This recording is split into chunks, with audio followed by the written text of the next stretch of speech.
Do you know what the public doesn't know about Chicago? Half the city exists below street level. I'm not talking about the subway system, the blue line, the red line, all that stuff. I'm talking about the other tunnels. Tunnels built during Prohibition for bootlegging activities.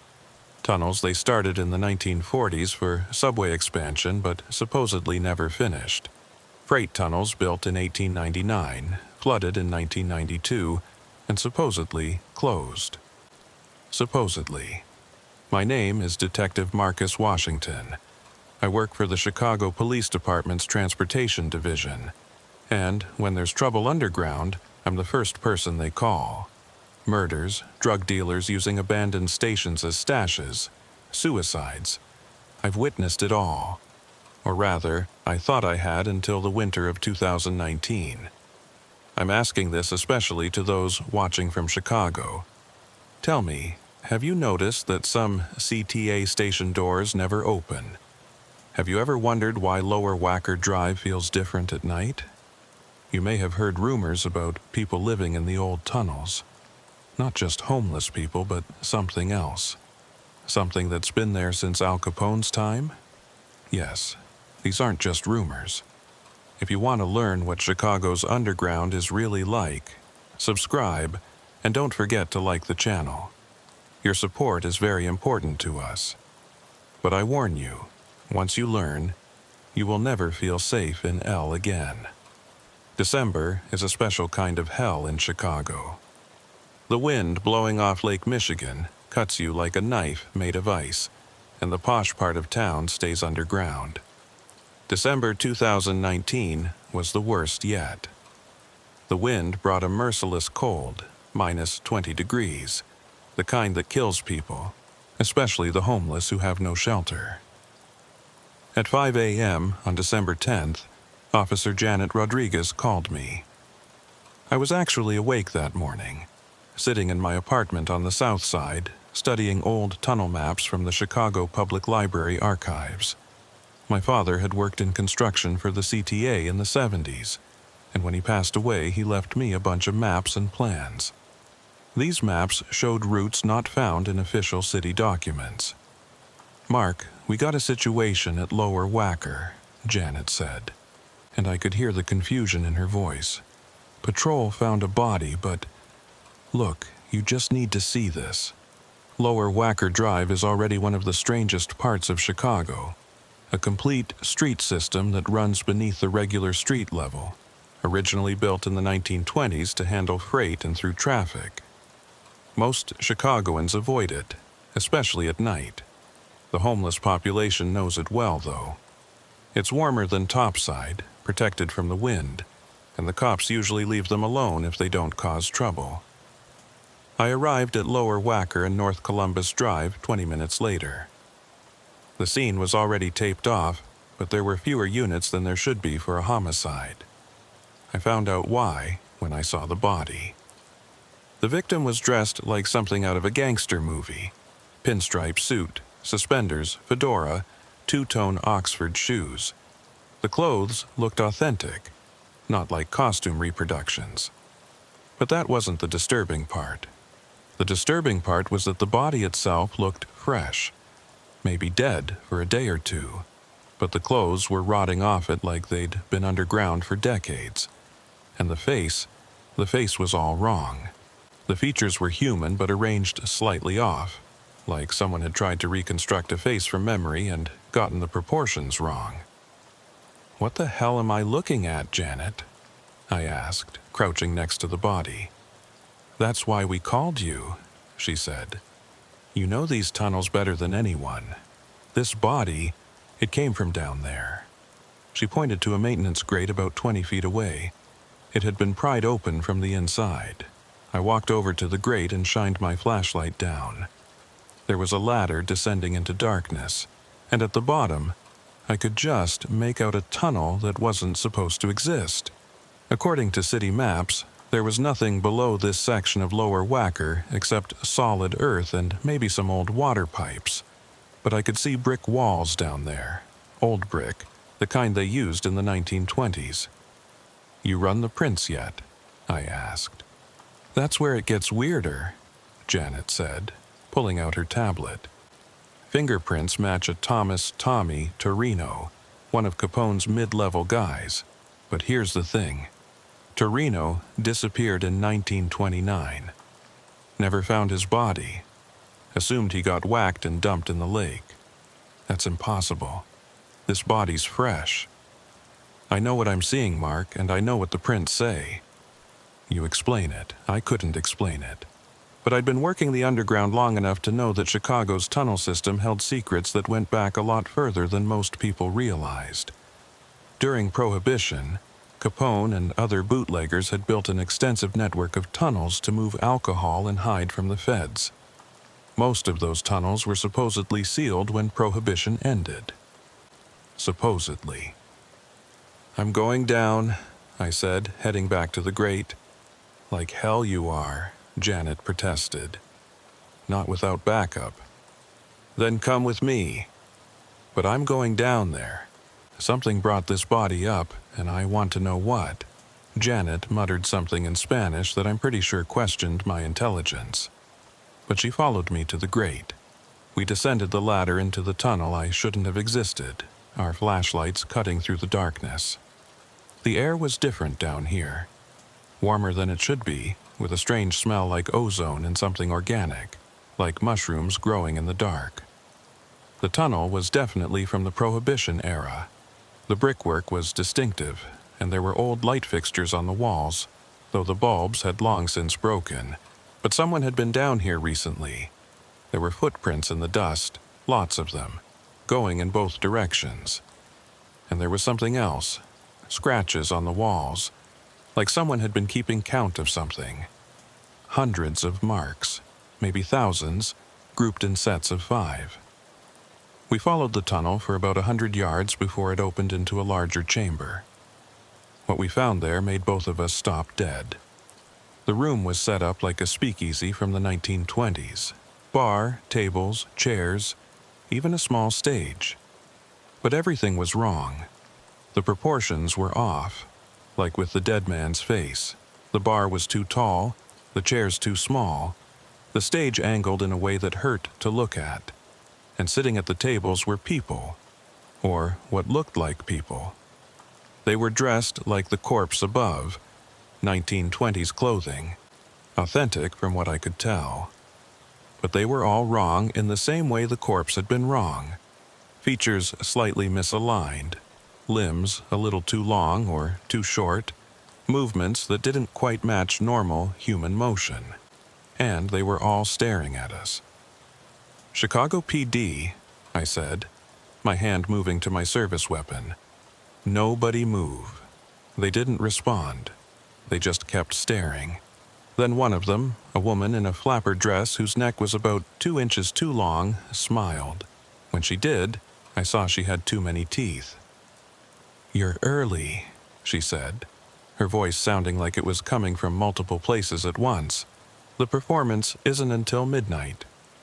What performance? I asked, trying to keep my voice steady. The same performance we've been giving since 1929, she replied. The night never ended for us. We just kept dancing, kept drinking, kept living the life. Even after they sealed us in. Even after we changed. Changed how? She stood up, and her movement was fluid in a way that human movement shouldn't be, like she had too many joints. The bootleggers' tunnels went deeper than anyone knew. Connected to older tunnels, much older. Things lived down there, Detective Washington. Yes, we know who you are. We know everyone who patrols our realm. Things that had been in Chicago since before it was Chicago, since before humans walked these shores. You're saying you've been down here since 1929. Time moves differently in the deep tunnels, another figure said, a man whose face kept shifting slightly, like it couldn't decide what expression to hold. A day up there might be a year down here, or a year up there might be a minute down here. We've been dancing the same dance, drinking the same drinks, living the same night for 90 years, or 900, or 9 minutes. Hard to tell anymore. Janet grabbed my arm. Mark, we need to leave. Now. But I couldn't move. Something about the room, about these people who weren't quite people, held me in place. I'd been investigating Chicago's tunnels for nearly 2 decades, had always known there were mysteries down here, but this was beyond anything I'd imagined. Why did Tommy Torino come up? I asked. Why now? The woman in the flapper dress laughed. A sound like breaking glass played backwards. Tommy wanted to see the sun again. We told him it was a bad idea. Told him he'd changed too much, that the upper world wouldn't accept him anymore. But he insisted. Said he had family up there, descendants who needed warning. Warning about what? All of them turned to look at me in perfect unison, their misaligned faces suddenly serious. The deep dwellers are waking up, they said in chorus, their voices harmonizing in impossible ways. The ones who were here before the city, before the lake, before humans. The ones we've been hiding from all these years. They're coming up, Detective. And when they do, what happened to us will look like a mercy. The lights in the speakeasy, lights that shouldn't have been working after 90 years, suddenly went out. In the darkness, I heard movement, felt air displacement as things moved around us. Janet's flashlight beam swung wildly, catching glimpses of figures that weren't quite human anymore, transforming into something even further from humanity. Run, Janet whispered, and we did. We scrambled back through the tunnel, up the ladder, into the relatively normal insanity of Lower Wacker Drive. As soon as we were up, I slammed the grate shut and called for a welding team to seal it immediately. Janet and I stood there in the frigid December air, breathing heavily, trying to process what we'd just seen. We have to report this, Janet said. Report what? That there are people from 1929 living in tunnels that don't officially exist, transformed by something that predates human civilization. They'll think we're crazy. Then what do we do? I looked at the welded grate, then at the body of Tommy Torino, which the coroner's team was loading into their van. We investigate. Quietly. We find out what these deep dwellers are, and we figure out how to stop them from coming up. But even as I said it, I knew we were in over our heads. Chicago's underground had always been mysterious, but this was something else. This was ancient, alien, and it had been living beneath our feet the entire time. And now, according to the things that used to be human in that impossible speakeasy, it was waking up. The next morning, I went to the Chicago Public Library and pulled every record I could find about the tunnel systems. Official maps, unofficial maps, construction records, newspaper articles about tunnel collapses and sealed passages. And in a newspaper from 1871, the year of the Great Chicago Fire, I found something that made my blood run cold. An article about workers digging the foundations for the new city, the one that would be built on top of the ashes. They'd found tunnels, the article said, ancient tunnels that predated any known settlement in the area. Tunnels with symbols that hurt to look at, with dimensions that didn't make sense. The workers had sealed them, the article said. Sealed them and built the new Chicago on top. But seals can break, and according to the things living in the Prohibition tunnels, they were breaking now. I looked out the library window at the Chicago skyline, at all those people going about their lives, taking the subway, walking through the pedway, never knowing what was underneath them. Never knowing that the city they knew was just a thin layer of civilization spread over something much older and much worse. And somewhere down there, in tunnels that weren't on any map, things that had been human once were dancing their eternal dance, hiding from something even worse than what they'd become. The investigation was just beginning, but I already knew this was going to be the case that defined my career. Or ended it. Because once you know what's really under Chicago, once you've seen the underground people and heard their warnings, you can never really come back up. Part of you stays down there in the dark, waiting for whatever's coming next. The Chicago Transit Authority has a problem it doesn't like to talk about. Every winter, thousands of homeless people take shelter in the subway system. The CTA officially discourages this, posts signs, has security sweep the trains at end-of-line stops. But when it's -20 outside, they tend to look the other way. Better to have people sleeping on the red line than frozen to death on lower Wacker. I knew most of the regular tunnel dwellers by name. After 19 years of working transit, you develop relationships with the people who live in your beat. They're witnesses to things the regular citizens never see, and if you treat them with respect, they'll tell you things. Important things. Sometimes life-saving things. 3 days after Janet and I found that impossible speakeasy, I went looking for Moses. That wasn't his real name, nobody knew his real name, but he'd been living in the tunnels since the 1980s. Vietnam vet, maybe, though he never talked about it. He had a gift for navigating the underground. Knew passages that weren't on any map, could tell you which abandoned stations were safe and which ones you should never, ever enter. I found him at his usual spot, a maintenance alcove near the closed Wilson station. The old Wilson stop had been abandoned when they built the new one, but the platform was still there, hidden behind a false wall. Moses had turned it into a surprisingly comfortable living space. Sleeping bag, camp stove, stacks of books he'd rescued from dumpsters. He was reading by candlelight when I arrived, didn't even look up when I approached. "Detective Washington," he said, still focused on his book. "You've been to the old Speaks, haven't you? I can smell it on you, that ozone smell. Once it gets on you, it never really comes off." I sat down next to him, pulling out a thermos of coffee I'd brought. Real coffee, not the instant crap, with cream and sugar the way he liked it. Moses accepted it with a nod of thanks. "You know about the people down there?" I asked. "The dancers?" "Yeah, I know about them. Everyone who's been down here long enough knows. We have an understanding. We don't go below the second sublevel. They don't come up to our tunnels. Been that way since before I got here. They said something about deep dwellers. Said they were waking up." Moses finally looked at me, and there was real fear in his eyes. I'd seen this man face down crack dealers and violent psychotics without flinching, but this had him scared. "You need to leave this alone, Marcus," he said, using my first name for the first time in all the years I'd known him. "Some things are better left buried." "Can't do that, Moses.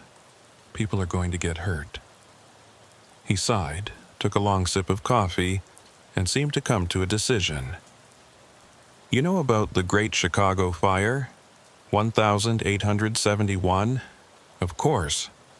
You know what they built the new city on top of? The debris from the fire. They raised the street level rather than clear it all. That's the story they tell. But it ain't the whole truth." Moses pulled out an old notebook, its pages yellowed and water-stained. "I've been collecting stories for 40 years. From other tunnel folk, from old-timers who remembered what their grandparents told them. The fire was just an excuse. They raised the street level to bury something, to put another layer between us and what was down there." He opened the notebook, showing me pages covered in drawings and cramped handwriting. Maps of tunnel systems that couldn't possibly exist. Drawings of things that hurt to look at. Symbols that seemed to move when you weren't looking directly at them. Before Chicago was Chicago, before the Potawatomi, before anyone, there was something else here. Something that came from the lake, or maybe from deeper than the lake. It built things down there, structures that don't follow human logic. The indigenous peoples knew to avoid this place, called it cursed ground. But then the Europeans came, and they didn't listen. Moses, this sounds like crazy? Yeah, I know how it sounds. But you've seen the dancers. You know there's truth in crazy sometimes. He flipped to another page. The thing is, those structures, they're not dead. They're dormant.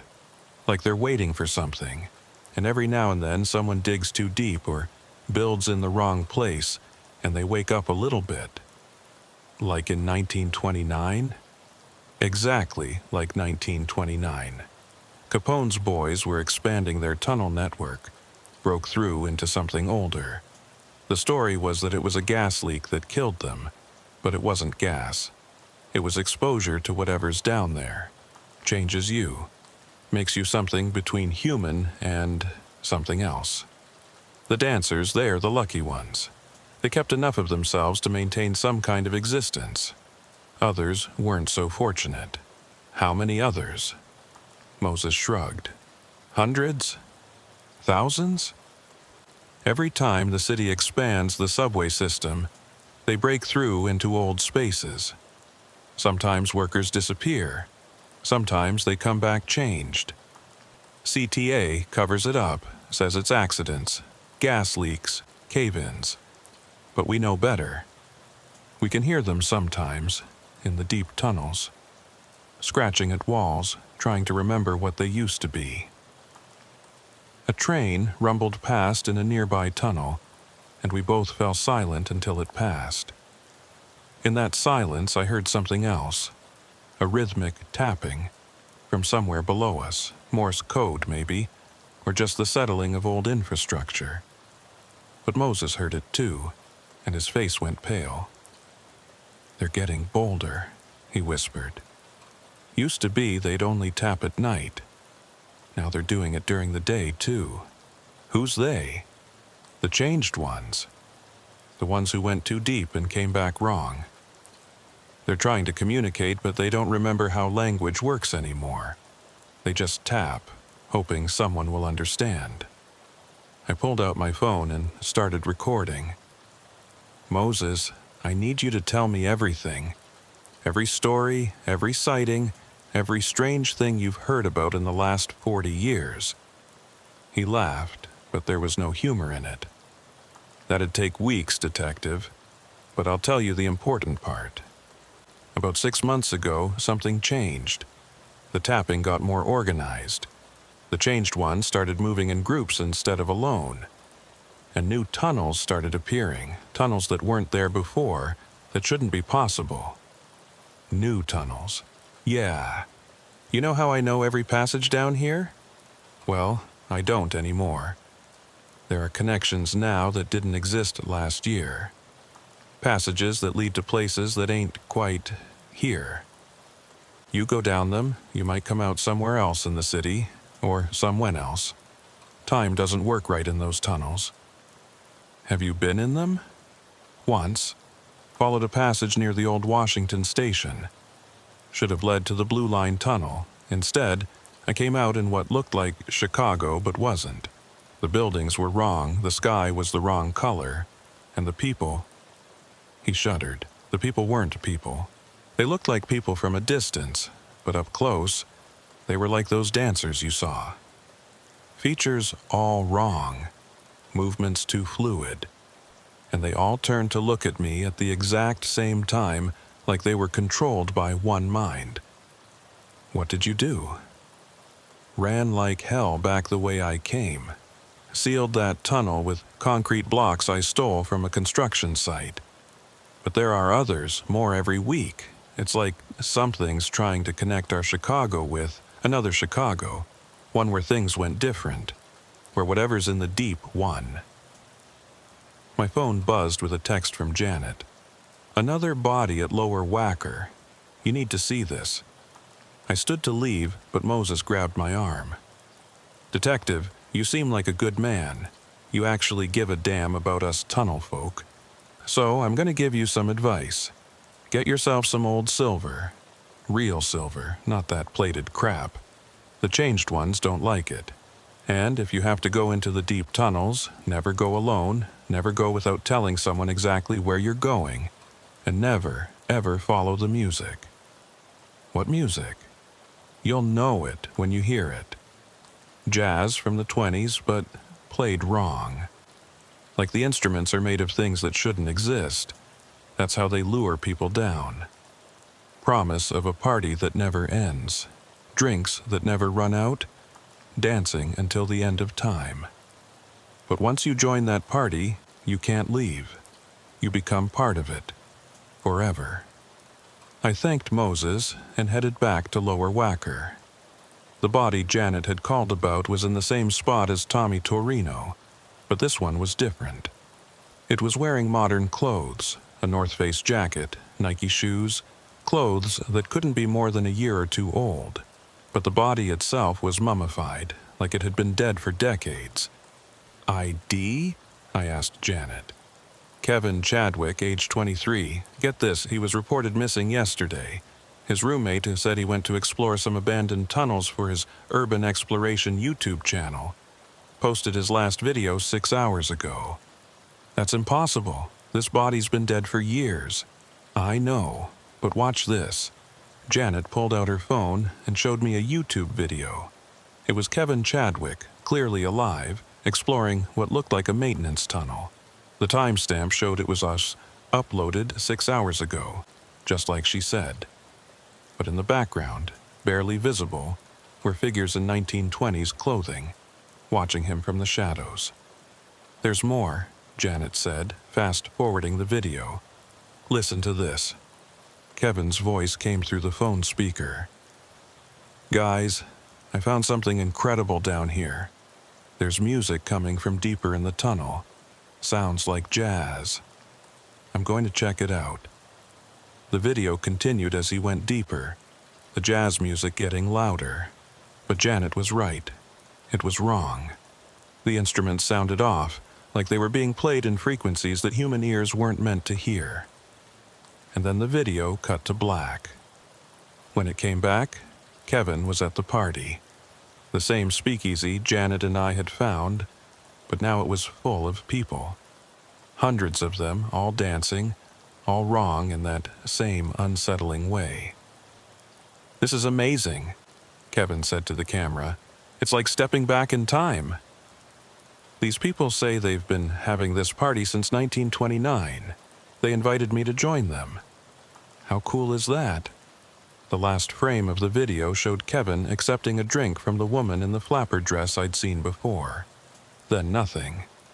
So he went to the party 6 hours ago, I said slowly. But his body shows he's been dead for decades. Time moves differently in the deep tunnels, Janet quoted. That's what they told you, right? I looked at the mummified corpse that had been a living person yesterday, at least in our timeline. We need to close those tunnels, all of them. Can't, Janet said. I already tried to get authorization. The city says we don't have evidence of a crime. Officially, those tunnels don't exist, so we can't close them. Then we do it unofficially. Mark, you can't seal every unauthorized tunnel in Chicago. There are thousands of them, and according to your friend Moses, new ones are appearing all the time. She was right. But I couldn't just do nothing. People were disappearing, being transformed, pulled into a version of Chicago that shouldn't exist. And according to the dancers, something worse was coming. Something that had been sleeping under the city since before human memory. That night, I went home and did something I hadn't done since my father died. I went through his old papers, the ones from his time working construction for the CTA. He'd left me notes, I realized now. Warnings hidden in construction reports and survey maps. Places where he'd marked, "Do not dig," or sealed, "Do not open."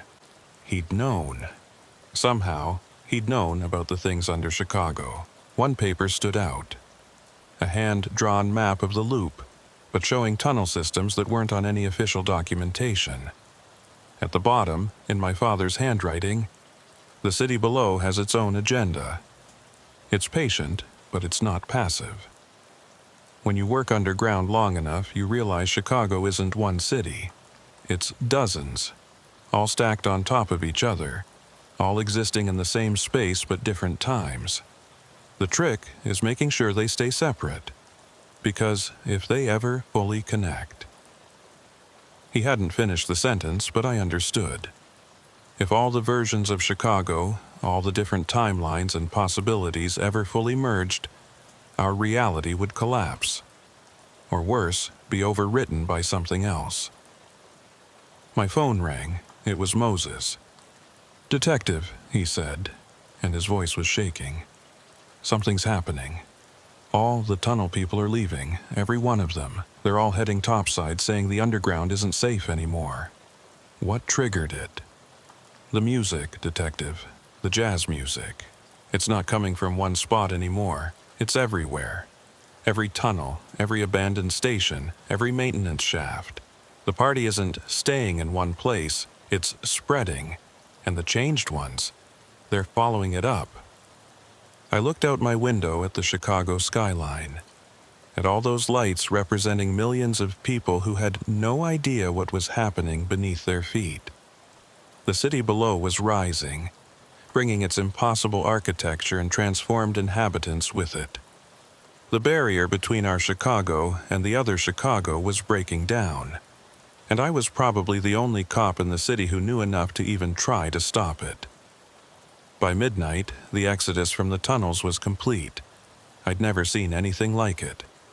Hundreds of people who'd lived underground for years, some for decades, were suddenly on the streets in the middle of a Chicago winter, preferring to risk freezing to death rather than stay below. The city's homeless shelters were overwhelmed within hours. I found Moses at the Pacific Garden mission, surrounded by other tunnel dwellers I recognized.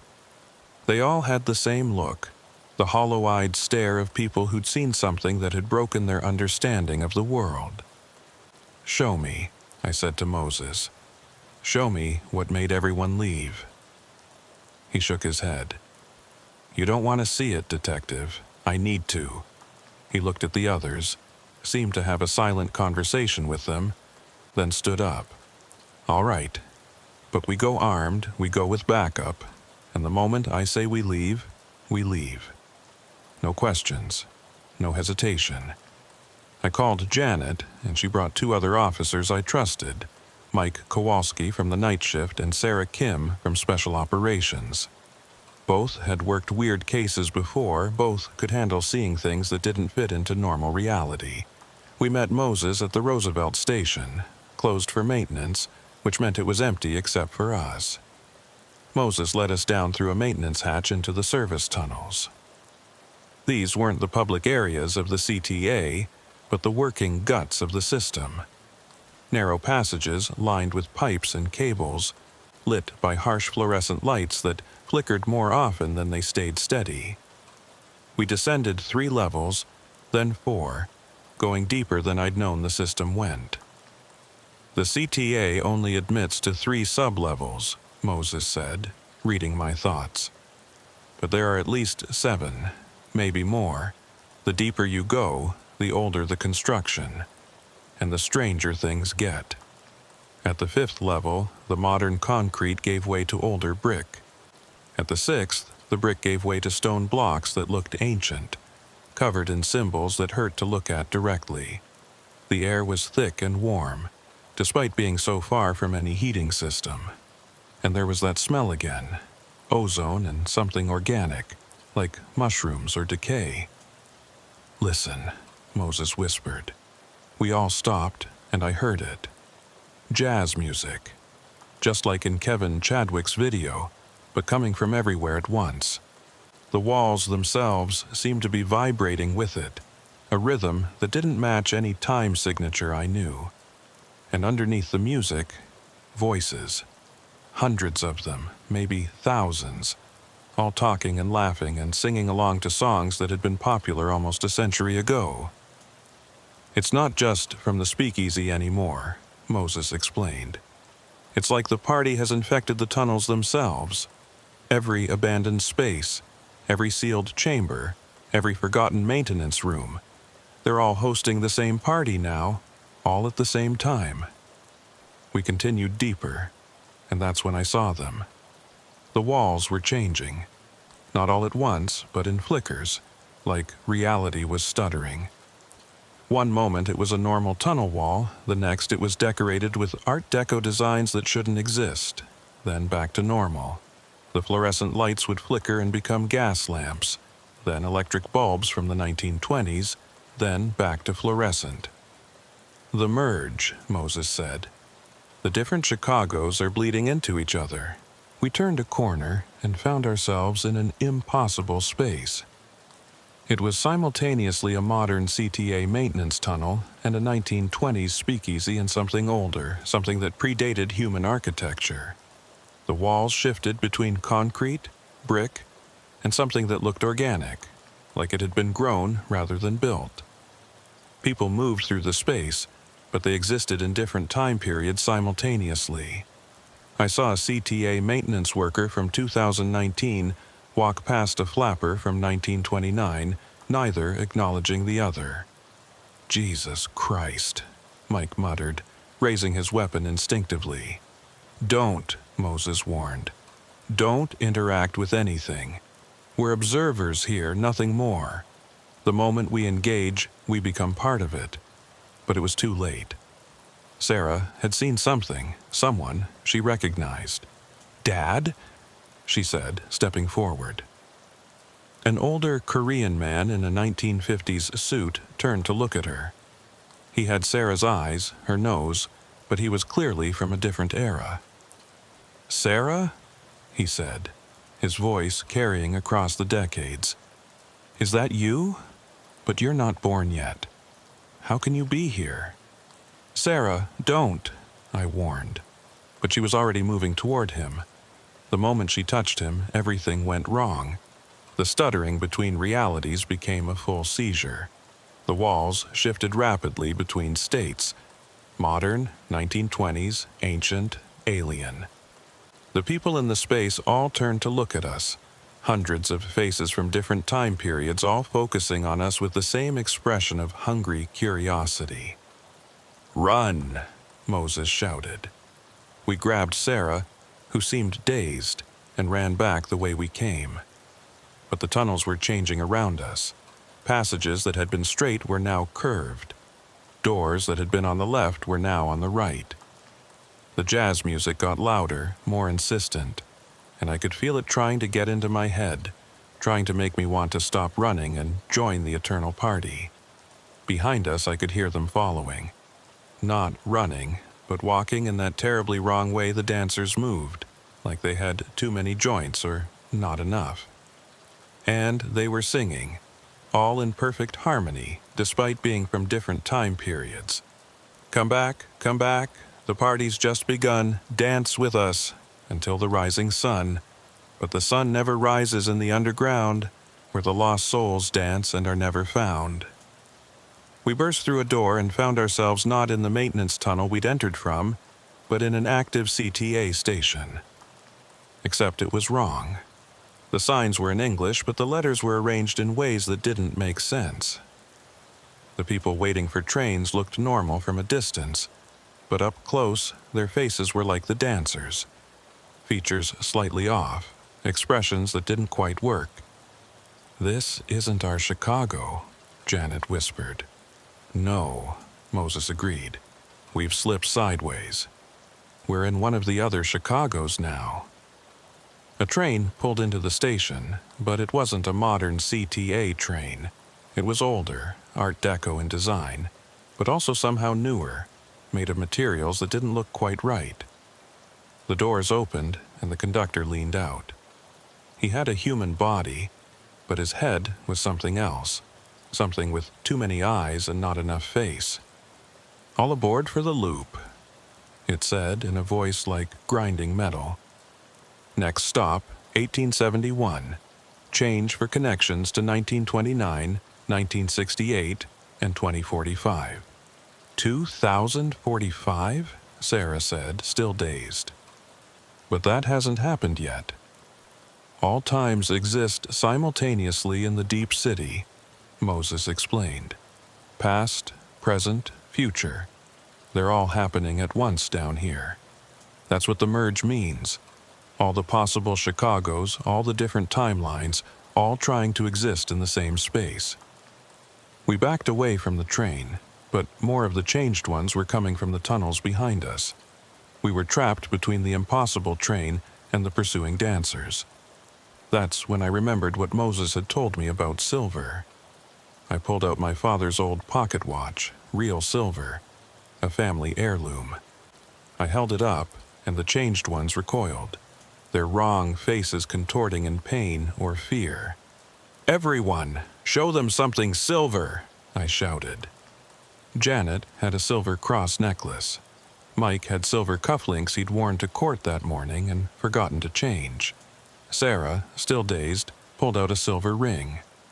Moses produced a handful of old silver dollars he apparently carried for just this purpose. The changed ones backed away, creating a path.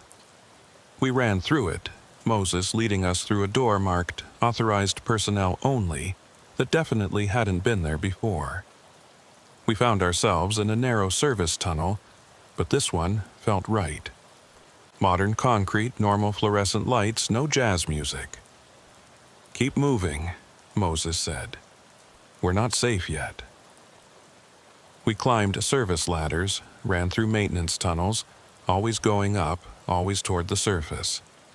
Behind us, I could hear the city changing, reality restructuring itself. The merge was spreading, and I didn't know how to stop it. We finally emerged through a maintenance hatch onto State Street, right in the heart of the loop. It was 3 a.m., the streets mostly empty except for a few late-night workers and early-morning delivery trucks. Everything looked normal, but I knew it was an illusion. Below us, Chicago was at war with itself, different versions of the city trying to overwrite each other. "We need to warn people," Sarah said, finally coming out of her daze. "We need to evacuate the city." "And tell them what?" Janet asked. "That Chicago is built on top of multiple versions of itself that are now merging. That there are people from 1929 living in tunnels that exist outside of time. They'll think we're insane. She was right.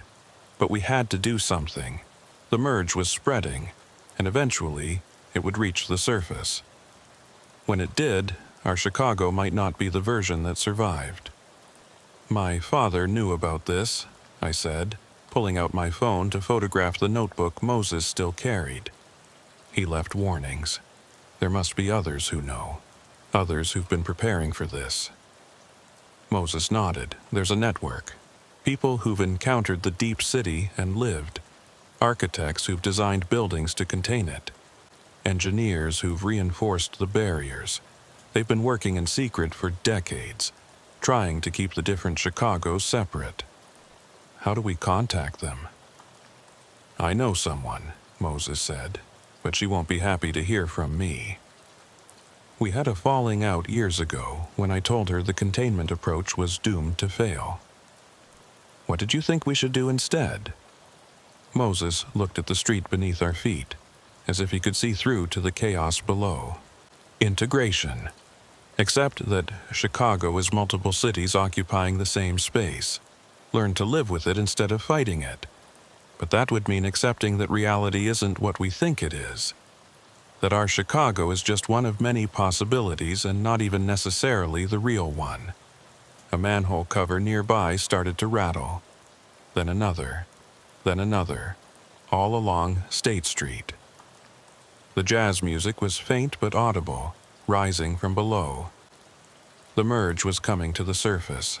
"We need to move," I said. "Moses, take us to your contact, now." As we headed toward Moses' van, I looked back at the rattling manhole covers. Steam was rising from them, but it was wrong-colored steam. Sometimes purple, sometimes green, sometimes colors that didn't have names. The streetlights flickered, cycling through different eras of illumination. Gas, early electric, modern LED, and something else that cast shadows in too many directions. The merge was accelerating. Chicago was becoming all its possibilities at once. And somewhere below, in the deepest tunnels, something ancient was stirring, drawn by the chaos, ready to reclaim the city it had ruled before humans ever arrived. "Detective Washington," Sarah said, and her voice was strange. I looked at her and saw that her eyes had changed.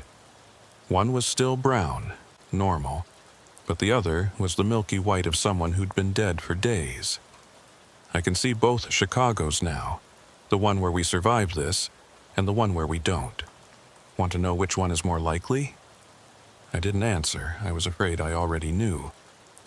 Moses' contact lived in a penthouse overlooking Millennium Park. Dr. Elizabeth Crane was an architect who designed half the skyscrapers in the Loop, but what the public didn't know was that she'd designed them specifically to act as anchors, keeping our reality stable against the pressure from below. She answered the door at 4 a.m. like she'd been expecting us, dressed in an expensive suit despite the hour. "Moses," she said coldly, "I told you 20 years ago that your integration theory would doom us all. And now look what's happening." "Good to see you too, Liz," Moses replied. "Can we come in before the street merges with 1893 and we all die of cholera?" She let us in, and I was immediately struck by her apartment. Every surface was covered with maps of Chicago, modern maps, historical maps, theoretical maps showing configurations that never existed. The walls were lined with silver, actual silver panels that must have cost a fortune. And in the center of the living room was a scale model of the city that showed not just the surface, but all the layers below, all the different Chicagos stacked on top of each other like a deadly wedding cake. "Officer Washington," she said, studying me. "Your father was Marcus Washington Sr., correct? He was one of us. He helped seal 17 breach points during his time with the CTA." "He never told me," I said. "Of course not. The first rule of containing the deep city is that knowledge of it spreads its influence. The more people who know, the weaker the barriers become." She glared at Moses, which is why revealing it to the entire homeless population was catastrophically stupid. They had a right to know what they were living above. Moses shot back. "Enough," I interrupted. "How do we stop the merge?" Dr. Crane walked to her model, pointing to spots that were glowing red. "We can't stop it. It's already too far along. The barriers have been weakening for years. Every time the city digs a new tunnel, builds a new foundation, they risk breaking through. We've been patching the breaks, reinforcing the weak points, but it's like trying to hold back the lake with tissue paper." "So what do we do?" Janet asked. "We choose," Dr. Crane said simply. "The merge is going to happen. Multiple versions of Chicago are going to try to exist in the same space. We can't stop that, but we might be able to influence which version becomes dominant." "How?" She pulled out a set of blueprints that looked impossibly complex, showing systems that definitely weren't part of any official city infrastructure. In 1909, Daniel Burnham created the plan of Chicago, redesigning the city's layout. What people don't know is that he created two plans: the public one and a secret one designed to lock our reality in place. He embedded a pattern in the city's design: the grid system, the diagonal streets, the placement of parks and monuments. It's all a massive, metaphysical anchor. "But it's failing," Moses said, "because the city has grown beyond Burnham's plan. The suburbs, the expansions, they've disrupted the pattern. But there's a way to reactivate it, to strengthen it. It requires a sacrifice, though." "What kind of sacrifice?" I asked, though I was afraid I already knew. "Someone has to go down to the deepest point, to the original breach, and manually reset the anchor. They'll be at the confluence of all the different Chicagos, experiencing all of them simultaneously. The human mind can't survive that, but their sacrifice will lock one version in place, hopefully ours." "I'll do it," I said immediately. "No," Sarah interrupted. Her eye, the dead one, was seeing something we couldn't. "It has to be me." I'm already partially merged. I can see both sides. I can navigate the confluence without losing myself completely. Sarah, no, detective. In the Chicago where we win, I'm the one who goes down. I've seen it. In every timeline where someone else tries, we fail. The wrong Chicago becomes dominant. One where the things from the lake rule, where humans are just cattle for beings we can't comprehend. Before we could stop her, Sarah pulled out her service weapon and aimed it at the model city. Tell me how to get to the original breach, or I destroy your anchor model and we all take our chances with chaos. Dr. Crane looked genuinely shocked. You wouldn't. I'm already dead in one timeline, Sarah said. I've got nothing to lose. Dr. Crane reluctantly pulled out another map, this one showing tunnels that predated human settlement. The original breach is below the Art Institute. When they built it for the 1893 World's Fair, they unknowingly built it directly over the weakest point between realities. The things from the lake had a temple there, thousands of years ago. The basement levels connect to it if you know the right passages. Sarah lowered her weapon. Then that's where I'm going. I'm coming with you, I said. We all are, Janet added, and Mike and Moses nodded agreement. Dr. Crane shook her head. The more people who go down, the more unstable it becomes. 2 maximum, and they need to carry these. She pulled out 2 items that looked like silver tuning forks, but with symbols etched into them that hurt to look at.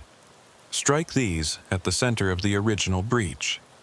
The frequency will reset the anchor, but you'll have maybe 30 seconds before the confluence tears you apart. Sarah took one of the tuning forks. I took the other. The rest of you need to evacuate the loop, Dr. Crane said. When the anchor resets, there's going to be a reality wave. Anyone caught in it might get shifted into a different Chicago permanently. We left Moses, Janet, and Mike to coordinate evacuations, using a gas leak story to clear the area around the Art Institute.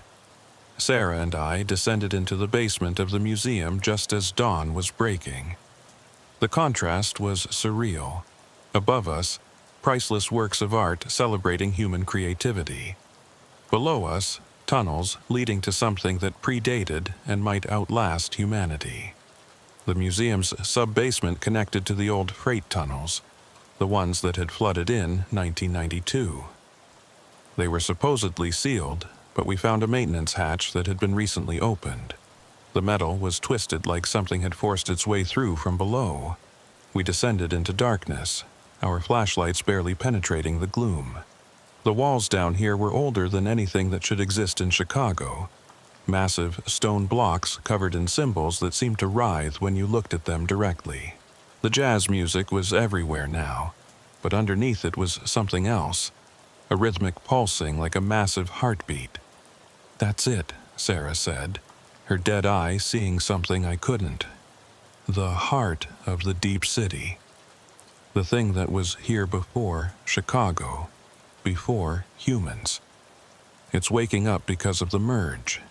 We followed the sound deeper, through passages that shouldn't exist, past architecture that human minds weren't meant to process. We saw other travelers, people from different time periods all heading in the same direction, all with the same blank expression.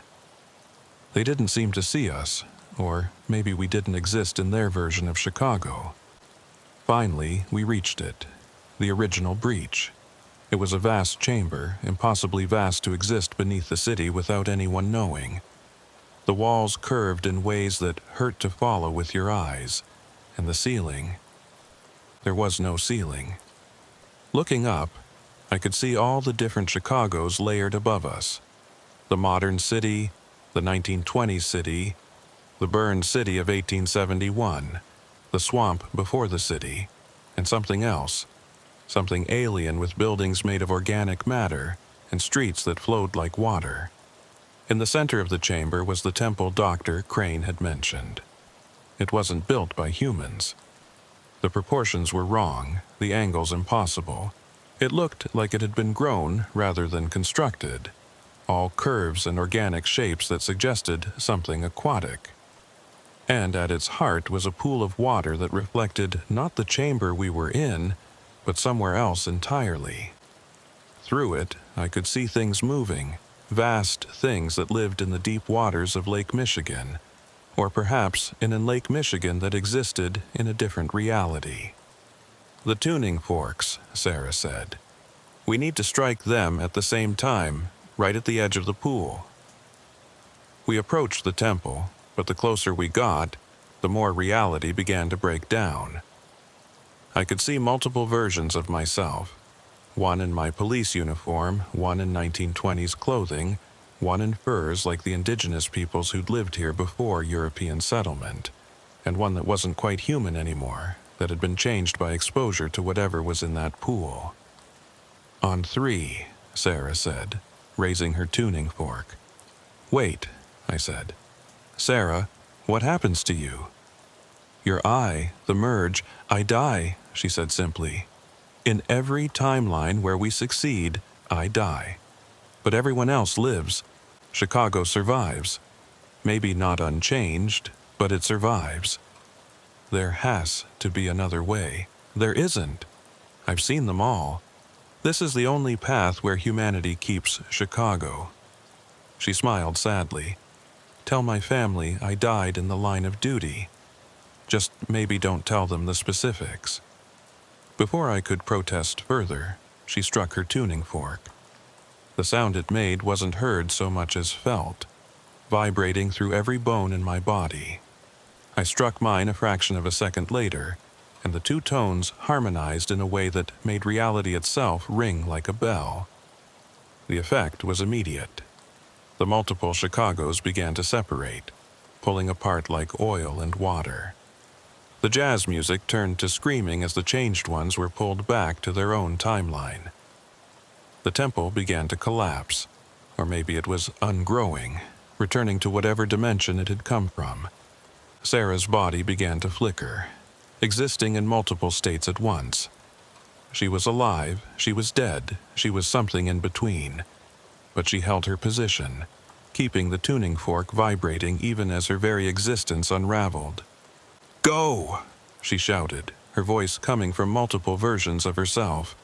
"Get out before the separation completes." I ran. I'm not proud of it, but I ran. Behind me, I could hear reality tearing itself apart and stitching itself back together. The walls of the tunnel began to shift, modern concrete asserting itself over ancient stone. The impossible angles straightened into normal geometry. The pool of dark water that led to other Chicagos began to drain, pulling back to wherever it had come from. I burst through a maintenance door into the Art Institute's loading dock just as the reality wave hit. For a moment, I could see all the Chicagos at once, all the possibilities, all the different paths the city could have taken. I saw versions where the fire never happened, where the indigenous peoples were never displaced, where the things from the lake had won and turned the city into something unrecognizable. And then it was over. There was only one Chicago, our Chicago. The sun was rising over Lake Michigan, painting the skyline gold. The city looked normal, sounded normal, felt normal. But I knew it would never be the same. Sarah's body was never found. Officially, she died in a tunnel collapse while investigating unauthorized access to the freight tunnels. Her family got a flag and a pension and a story they could live with. The dancers, the changed ones, they were gone.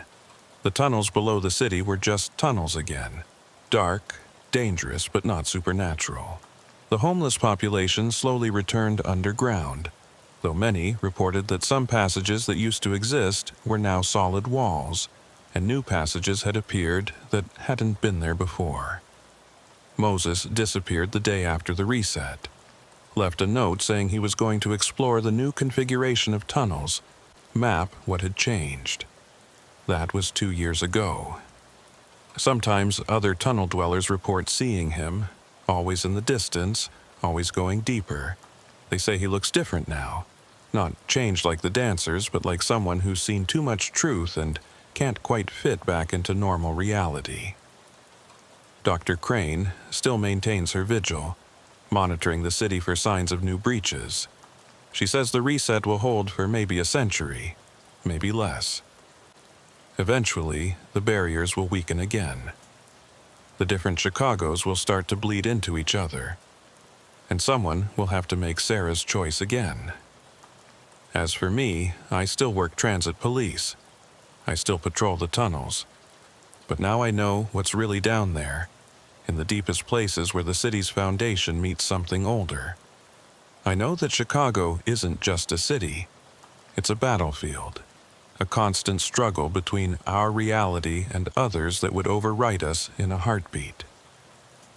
Sometimes, late at night when I'm alone in the tunnels, I can still hear it. Not the jazz music, that's gone. But something else. A heartbeat deep below, patient and eternal. The thing from the lake, the ancient presence that was here first, is still down there, waiting. And sometimes, just sometimes, I hear Sarah's voice echoing through the tunnels. This is the only path where humanity keeps Chicago. I hope she was right. I hope her sacrifice was enough. But every time the city builds deeper, every time they extend the tunnels or dig new foundations, I wonder if we're just delaying the inevitable. Because Chicago has always been a city of layers, built on swamp and sand, rising from ashes, constantly reinventing itself. And maybe, just maybe, one of those reinventions won't be ours. The underground people are gone, for now.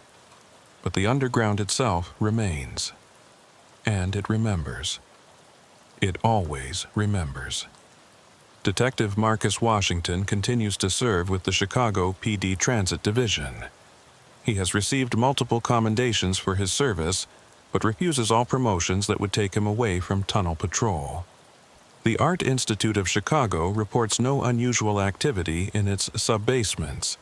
The CTA maintains that all unauthorized tunnels have been sealed, but sometimes, on quiet nights, passengers on the Red Line report hearing music from the tunnels. Not jazz. Something older. Something that sounds like it's coming from underwater. Something that sounds like it's waiting.